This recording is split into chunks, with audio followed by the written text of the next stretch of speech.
राजस्थान में बागेश्वर धाम सरकार का भगवा लहराने का आह्वान, कहा एक कन्हैया चला गया था, अब हर घर घर कन्हैया बागेश्वर धाम सरकार।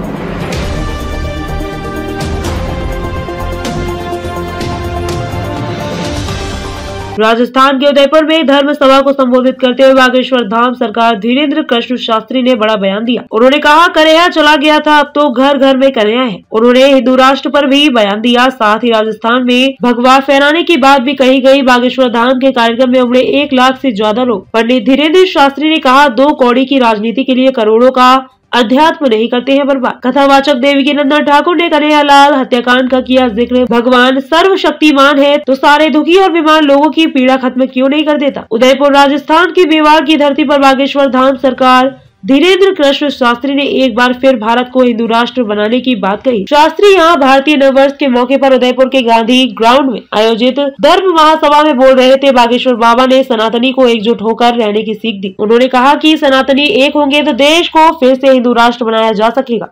एक कन्हैया चला गया तो क्या हुआ, लेकिन अब हर घर में कन्हैयालाल मौजूद है। लेकिन अब ऐसा हत्याकांड नहीं होने देंगे। पंडित धीरेन्द्र शास्त्री ने अपने भाषणों में कई बार हिंदू राष्ट्र की मांग दोहराई। उन्होंने कहा कि कुंभलगढ़ किले में जो हरे झंडे लगे हैं उन्हें हटाकर भगवा लगाना है। इस धर्म महासभा में पंडित धीरेन्द्र शास्त्री उर्फ बागेश्वर धाम सरकार के साथ कथावाचक देवकीनंदन ठाकुर और उत्तम स्वामी मंच पर मौजूद थे। देवकीनंदन ठाकुर ने उदयपुर में कन्हैयालाल हत्याकांड का जिक्र करते हुए कहा कि देश को जल्द हिंदू राष्ट्र बनाएंगे, इसके लिए किसी को डरने की जरूरत नहीं है। पंडित धीरेन्द्र कृष्ण शास्त्री ने कहा कि मेवाड़ वो धरा है जहाँ की माता बहने ही नहीं, घोड़ा चेतक और राम प्रसाद नाम का हाथी वीर होता है। धीरेन्द्र शास्त्री ने कहा कि अफगानिस्तान देश में भी हिंदू निवास करते थे। यह देश महाराव बप्पा रावल के समय बसा था। उन्होंने मेवाड़ की हाड़ी रानी को खुद के सिर काटने के बलिदान का भी जिक्र किया। उन्होंने कहा कि बप्पा रावल, नागभट्ट, कुलकेसी जैसी राजाओं ने मिलकर 60,000 अरबों की सेना को परास्त कर ईरान भेज दिया था। तुम्हारे अंदर भी अगर ये खून है तो धर्म विरोधी को बाहर भेजना होगा। 2 कौड़ी की राजनीति में करोड़ों का अध्यात्म बर्बाद नहीं करता शास्त्री। उन्होंने कहा कि जिन्हें भारत में रहने में डर लगता है, राम की यात्रा में पत्थर फेंकने में